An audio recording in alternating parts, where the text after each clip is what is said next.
Question number 28 क्या बोला है क्वेश्चन? एक रिएक्शन दिया गया है जिसमें कि A और B बना है at a given temperature and pressure 1/3 of AB is dissociated 1/3 dissociate हो गया है। इसका मतलब T इक्वल टू 0 पे इसको मान लेते हैं 1, इसको 0 0। तुम चाहो तो 10 भी मान सकते हो, कोई फर्क नहीं पड़ेगा। इक्विलिब्रियम आते आते ये 1/3 प्रोडक्ट में चला गया है, यानी 1/3 खत्म हो गया है। अगर ये एक डिसोसिएट होता है तो एक बनता है, तो ये 1/3 डिसोसिएट हुआ है और ये 1/3 डिसोसिएट हुआ है। क्लियर? ये कितना बच गया? 2/3। ये कितना हुआ? 1/3। ये कितना हुआ? 1/3। अब क्वेश्चंस में क्या बोल रहा हमसे? चला गया लेवल 1 क्लास 4 का कौन सा क्वेश्चन था? हैं? अच्छा 28 था ना। अब इसमें हम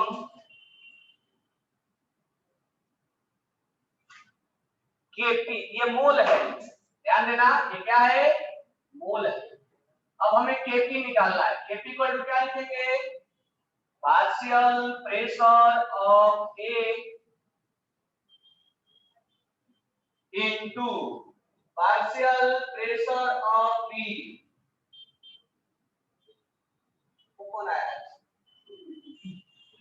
फर्स्ट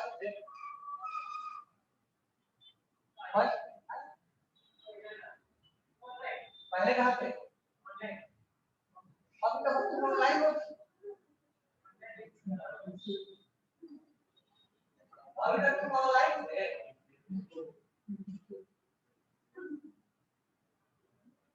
ऑनलाइन दुनिया में पढ़े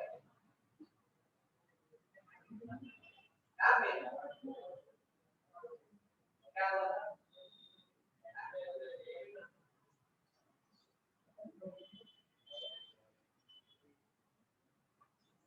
तो partial pressure of A into partial pressure of B upon partial pressure of AB। अब मुझे ये बताओ कि पार्शियल प्रेशर A कैसे निकाला जाता है? पार्शियल प्रेशर ऑफ A कैसे निकाला जाएगा? T टोटल इनटू इसका मोल फ्रैक्शन। तो A का मोल फ्रैक्शन कैसे निकालेंगे? 1/3 अपॉन टोटल मोल कितना आएगा? टोटल मोल बताओ जल्दी से। 2/3 प्लस 1/3 प्लस 1/3 जोड़ देंगे, क्या आ जाएगा? 4 तो mole fraction mole of A divide by total mole. अब लिखेंगे partial pressure of B P total into mole fraction 1/3 mole of B divide by total mole 4/3 partial pressure of A B P total into mole fraction 2/3 upon क्या लिखेंगे? 4/। अब यहाँ पर value put कर देंगे, तो वैल्यू पुट करेंगे तो क्या दिखेगा? तो यहाँ हो जाएगा P total into 1/3 upon 4/3 into P total, ये क्या हो जाएगा? 1/3 अपॉन 4/3 अपॉन P टोटल क्या हो जाएगा? 2/3 अपॉन 4/3। ये 3 से 3 क्या हो गया? ये 3 से 3 क्या हो गया? और ये 3 से 3 क्या हो गया? P टोटल से P टोटल क्या हो गया? क्या बचा?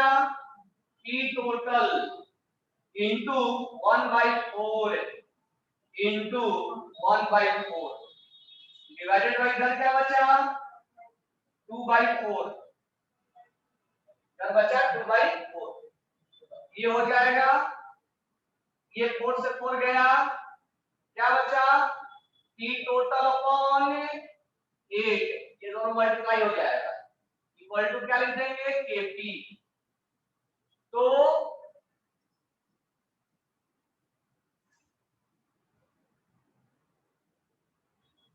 पी टोटल कितना होगा?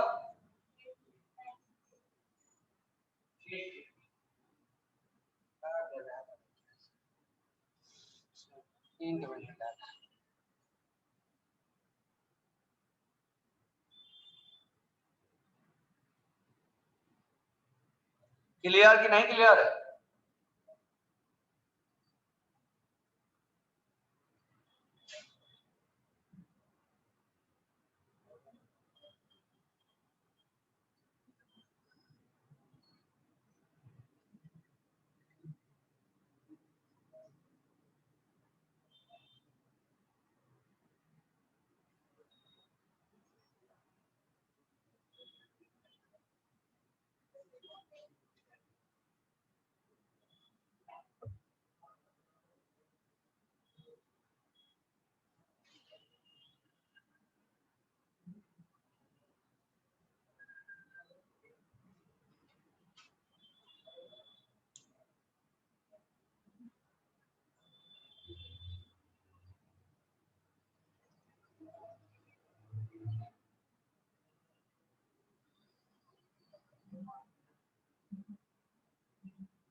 चलो क्वेश्चन नंबर 29 रीड करो 29।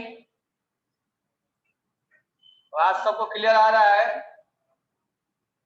तुम लोगों ने ऑनलाइन स्टूडेंट क्लियर समझ में आ गया?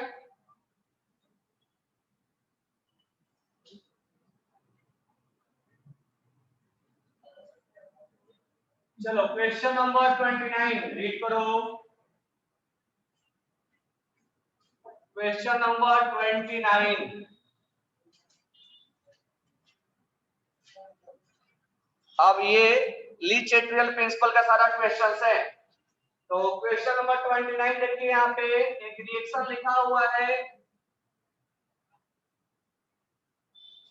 एक यहाँ रिएक्शन लिखा हुआ N2 प्लस 3H2 क्या बना?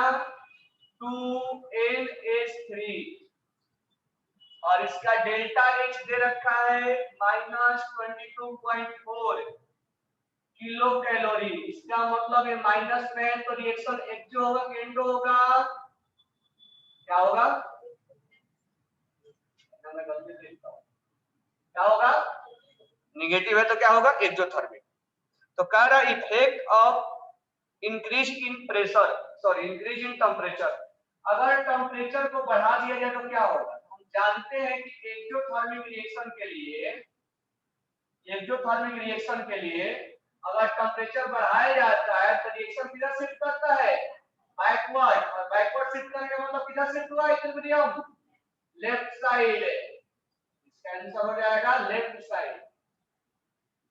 Equilibrium will be shifted to left side. Option number 3. Or the exothermic reaction, if your temperature will be increased, and reaction will be carried forward in backward direction, and equilibrium will be shifted towards left side. Question number 30.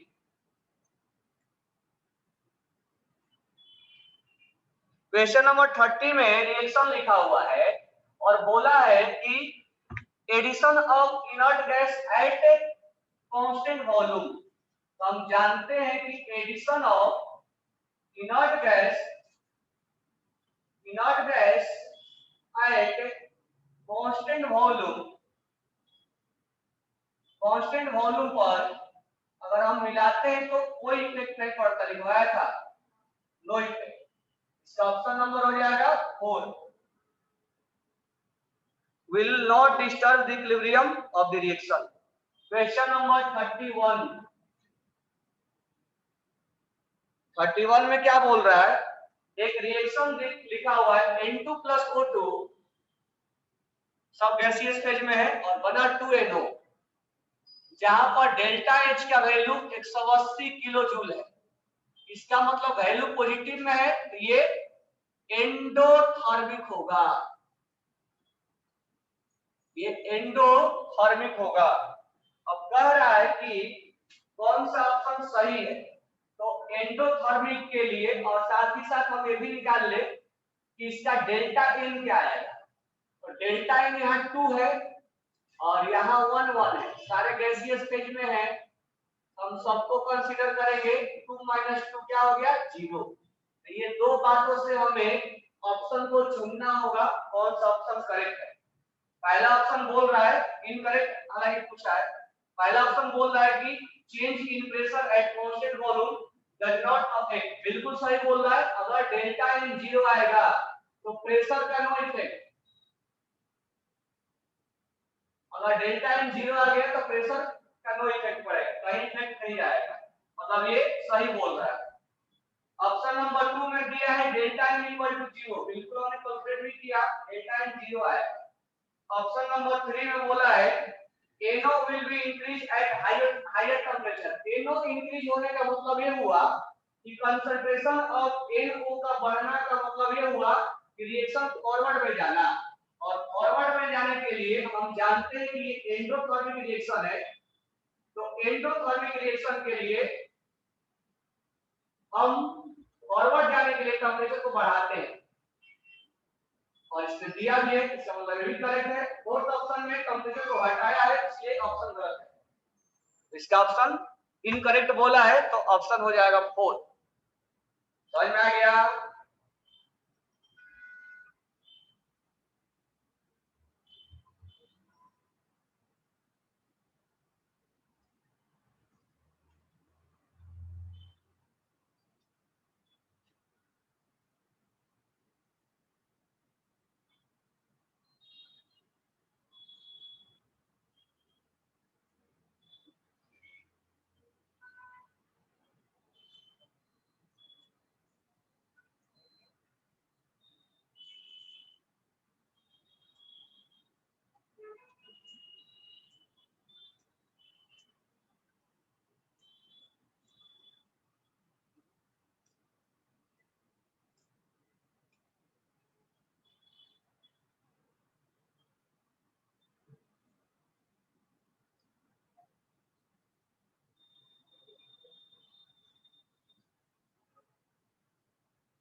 Question number 32।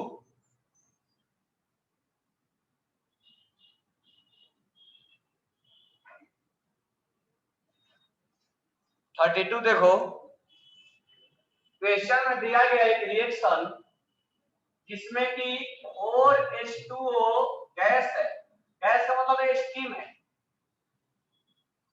और यहाँ 3 मोल iron दिया है कि जो कि solid phase में, और right side दिया है Fe3O जो कि सॉलिड फेज में है, और 4H2 दिया हुआ है, हाइड्रोजन गैस दिया हुआ है। Current the yield of H2 can be increase, यानी H2 को हमें बढ़ाना है। H2 को बढ़ाने का मतलब reaction will be carry forward in forward direction, reaction को फॉरवर्ड डायरेक्शन में लेके जाना पड़ेगा। ऑप्शन में पढ़ते हम। अच्छा, ऑप्शन पढ़ने के पहले हम पहले इसका डेल्टा एन निकाल लेते हैं। और डेल्टा एन अगर निकालेंगे तो ये गैसीय स्टेज में है और ये गैसीय स्टेज में, हम सॉलिड का कंसीडर नहीं करेंगे। तो 4 मोल यहाँ है, 4 मोल यहाँ है, तो 4 मोल 0 हो गया, यानी प्रेशर बढ़ाओगे घटाओगे रिएक्शन कहीं फॉरवर्ड और बैकवर्ड नहीं आएगा। तो इसका मतलब ऑप्शन नंबर 1 जो है इंक्रीज द प्रेशर, वो प्रेशर इंक्रीज करने से बढ़ेगा, इसका मतलब ये गलत दिया हुआ है, नो इफेक्ट। मोर पासिंग स्टीम, अगर हम स्टीम का कंसंट्रेशन बढ़ा दें, अगर हम स्टीम का कंसंट्रेशन को बढ़ा दें तो हम जानते हैं कि अगर रिएक्टेंट को बढ़ाया जाए तो रिएक्शन फॉरवर्ड डायरेक्शन में भागता है, इसलिए करेक्ट है। ऑप्शन नंबर 3 है कि मास ऑफ आयरन को बढ़ा दो। अब आयरन जो है सॉलिड फेज में, तो इसको हम ऐसे भी इसका यूनिटी मानते हैं, तो इस केस में इसको बढ़ाने घटाने से कोई इफेक्ट नहीं पड़ेगा क्योंकि सॉलिड फेज में।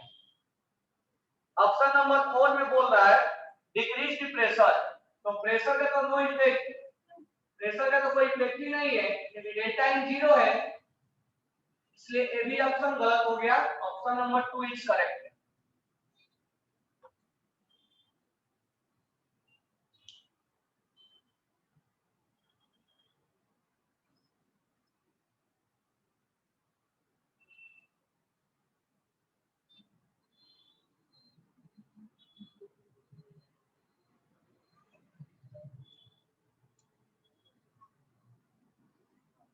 क्वेश्चन नंबर 33, ध्यान से देखो इधर, लिख लिए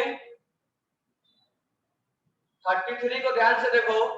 कह रहा है कि केसी इज ग्रेटर देन केपी। ये कह रहा है, मैं तुम लोग को लिखवाया था कि अगर डेल्टा एन अगर 0 आ गया तो केसी इक्वल टू क्या होता है, अगर डेल्टा एन ग्रेटर देन 0 है तो केपी इज ग्रेटर देन केसी। और तीसरा हमने लिखवाया था डेल्टा एन अगर लेस देन 0 है तो केसी is greater than KP.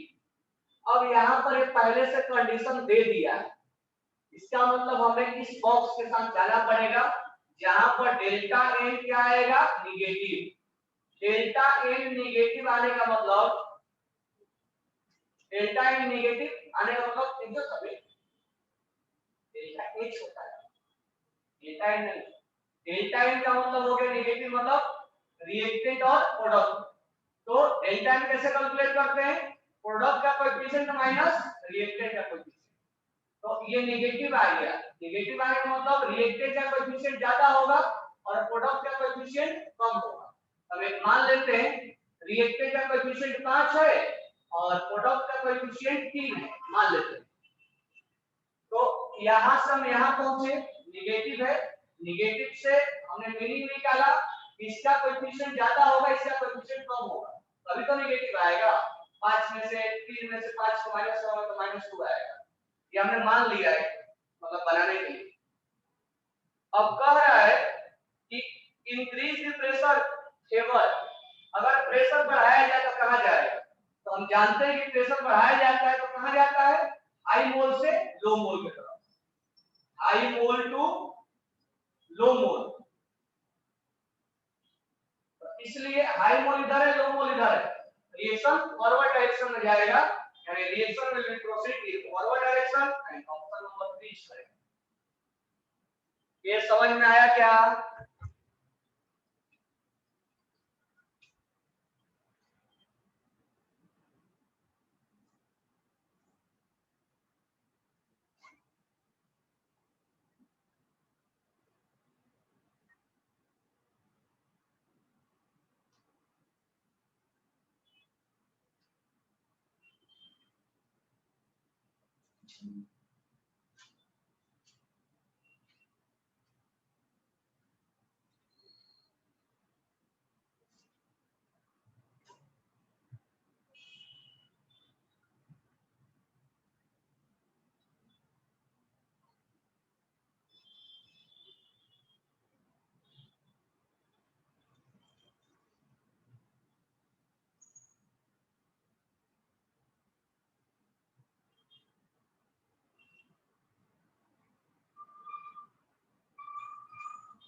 Question number 34,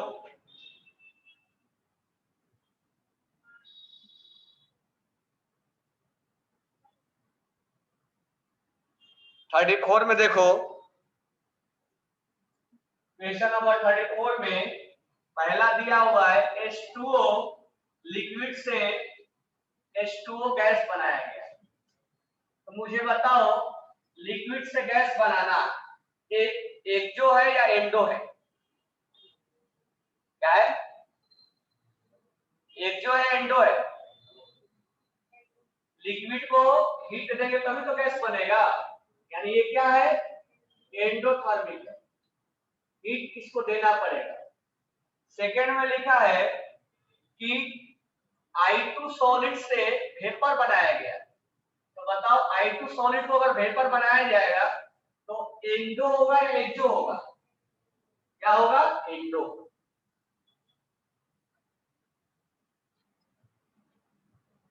और तीसरा है H2O लिक्विड से H2O सॉलिड बनाया गया, ये मुझे बताओ कि एक्सो है कि एंडो है, क्या ये एक्सो था। लास्ट है CO2 गैस को CO2 एक्वस बनाया गया, पानी में मिला दिया गया। ध्यान रखना है इसमें से हीट निकालना पड़ेगा। कोल्ड ड्रिंक को अगर हीट कर दोगे तो बाहर निकल जाएगा, तो ज्यादा से ज्यादा सोल्यूबल होने के लिए ये हीट को बाहर निकालना पड़ेगा, ये होगा एक्सोथर्मिक। तो ये तो हमने पहचान लिया कि कौन सा प्रोसेस कैसा है। अब इस पे हम नेक्स्ट क्वेश्चंस को आगे बढ़ाते हैं और हमसे क्वेश्चंस बोल रहा है कि rise in temperature shift equilibrium in right towards right. अगर टेम्परेचर बढ़ाया जाए तो कौन सा रिएक्शन या प्रोसेस राइट शिफ्ट करेगा। तो हम जानते हैं कि एंडोथर्मिक रिएक्शन के लिए टेम्परेचर बढ़ाने से रिएक्शन फॉरवर्ड भागता है। एंडोथर्मिक के लिए टेम्परेचर बढ़ाने से रिएक्शन फॉरवर्ड भागता है। एक्सो के लिए टेम्परेचर बढ़ाने से रिएक्शन बैकवर्ड भागेगा। एक्सो के लिए टेम्परेचर बढ़ाने से रिएक्शन बैकवर्ड भागेगा। तो फॉरवर्ड कौन जाएगा टेम्परेचर बढ़ाने से, फर्स्ट और सेकंड, यानी ऑप्शन नंबर हो जाएगा 3। ऑप्शन नंबर 3 नीचे लिखा हुआ है फर्स्ट एंड सेकंड।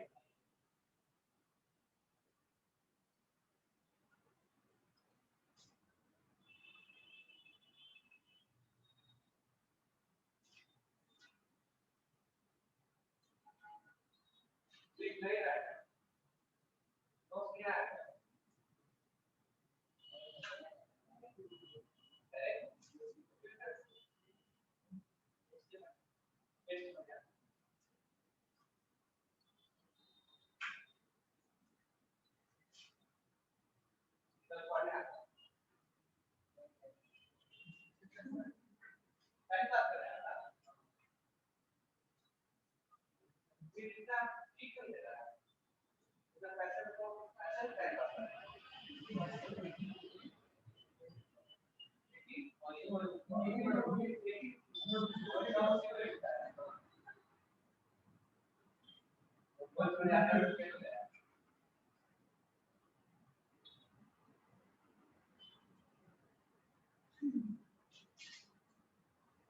तुम लोग एक नोटबुक लिखते हो अलग सेपरेट। चलो क्वेश्चन नंबर 34 हो गया। 35 में हमें लिखा हुआ एक रिएक्शन, 35 में एक रिएक्शन लिखा हुआ है और O2 और इधर लिखा हुआ है 2SO3 और प्लस x लिखा है। तो प्लस x ये मतलब ना रिएक्शन का पॉइंट है, प्लस x इधर लिखा हुआ है उसका मतलब वो हीट है, और इधर अगर प्लस x लिखता है किलो कैलोरी तो हम इस रिएक्शन को बोलते हैं एक्सोथर्मिक। अगर ऐसे नहीं समझ आए कि ये तो ये हीट का पार्ट है, रिएक्शन का पार्ट नहीं है। 2SO2 प्लस O2 इसको इधर लेके आओ, अब समझ में आएगा कि रिएक्टेंट से इतना हीट क्या निकल रहा है बाहर, तो ये रिएक्शन क्या हो गया एक्सोथर्मिक। अच्छा, हम जानते हैं कि एक्सोथर्मिक के लिए टेम्परेचर घटाने से प्रोडक्ट क्या होता है, बढ़ता है। तो टेम्परेचर क्या होना चाहिए, कम, ताकि ज्यादा से ज्यादा प्रोडक्ट क्या बन सके, क्योंकि हमसे पूछा है कि टेम्परेचर और प्रेशर पे कमेंट करो जिससे कि ज्यादा से ज्यादा SO3 बन जाए। तो ज्यादा से ज्यादा बनने के लिए रिएक्शन किधर जाना पड़ेगा, फॉरवर्ड। तो एक्सो के लिए टेम्परेचर कम करने से फॉरवर्ड जाएगा और हमें यहाँ पर SO3 ज्यादा मिलेगा। अगर हम प्रेशर पे कमेंट करें तो प्रेशर में कमेंट करने के लिए यहाँ पर देखो 2 मोल और एक 3 मोल है, और यहाँ पर कितना मोल है, 2। हम जानते हैं कि प्रेशर बढ़ाने से हाई मोल से कहां जाता है, लो। तो प्रेशर बढ़ाने से 3 से कहां जाएगा, 2 की तरफ, इसलिए मतलब फॉरवर्ड जाएगा। तो हम टोटल मिला के बोल सकते हैं कि ज्यादा से ज्यादा SO3 बनाने के लिए लो टेम्परेचर होना चाहिए, ये ऑलरेडी एक बार बता चुका हूं, और हाई प्रेशर होना चाहिए। इंडस्ट्रियल एप्लीकेशन में बताया था, लो टेम्परेचर होना चाहिए और हाई प्रेशर होना चाहिए। क्लियर? चलो अभी लेवल 1 होमवर्क, फर्स्ट 10 क्वेश्चन तुम करो अभी का अभी। इसके बाद मैं केवल लेवल 1 होमवर्क का डाउट लूंगा, ये लेवल 2 क्लासवर्क मैं क्लास में करवा दूंगा, और लेवल 1 तुम करके लाओगे होमवर्क।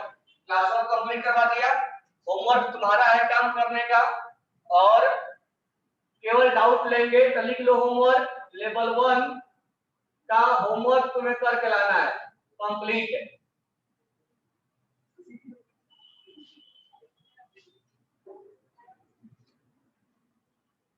और लेवल 2 क्लासवर्क मैं कराऊंगा। चलो अभी स्टार्ट हो जाओ। फर्स्ट क्वेश्चन लिख के बनाना है, जैसे मैं बनाया हूं, ये नहीं इस हमने ठीक मान लिया है, तो स्पेल करके बनाना है जैसे मैं बनाया। तो चालू हो जाओ, चालू हो जाओ मतलब स्टार्ट हो जाओ। तो लोग नहीं बोलते क्या चालू हो जाओ, मीनिंग समझते ना, चालू हो जाओ मतलब। चलो तो स्टार्ट हो जाओ।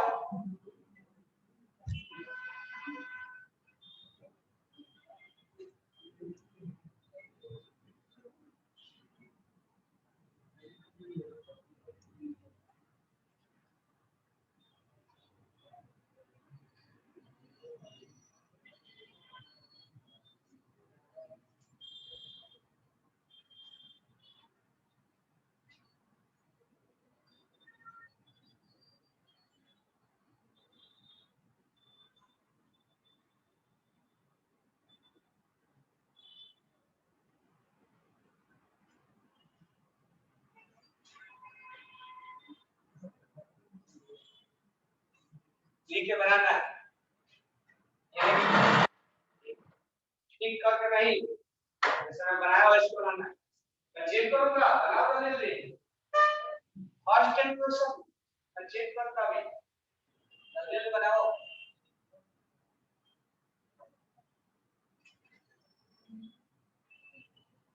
बाकी कहां गए?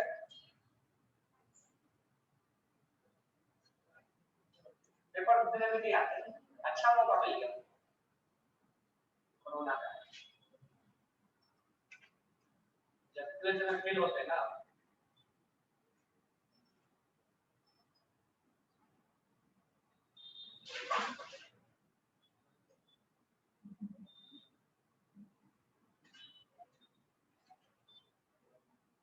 तुम नाटक का ट्यूशन कहां जाते हैं? लीना मैम केमिस्ट्री पढ़ाती है, सिर्फ नाटक पढ़ाती है। जल्दी बनाने के लिए बोला, तो स्कूल में घूमूंगा दिमाग के बस गाइड कर रहे हैं। वाला है अच्छा,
चलो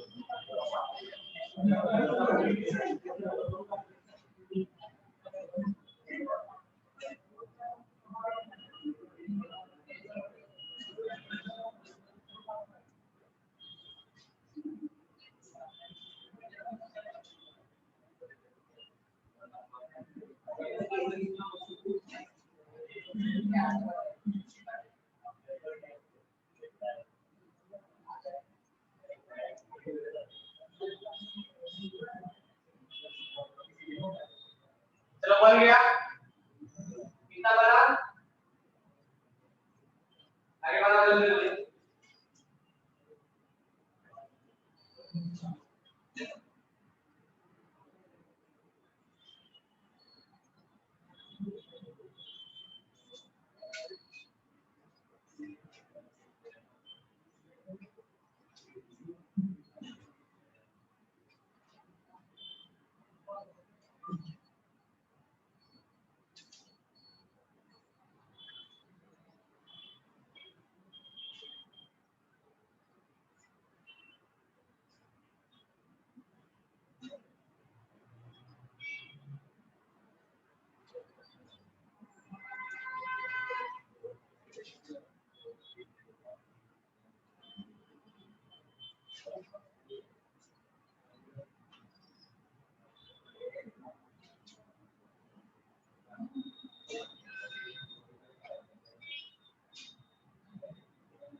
कितना बन गया,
बन गया,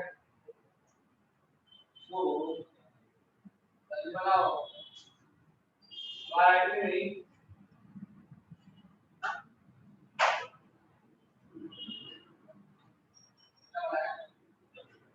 चालू किया अभी, एक स्टेप खाली से, चालू कर जल्दी से।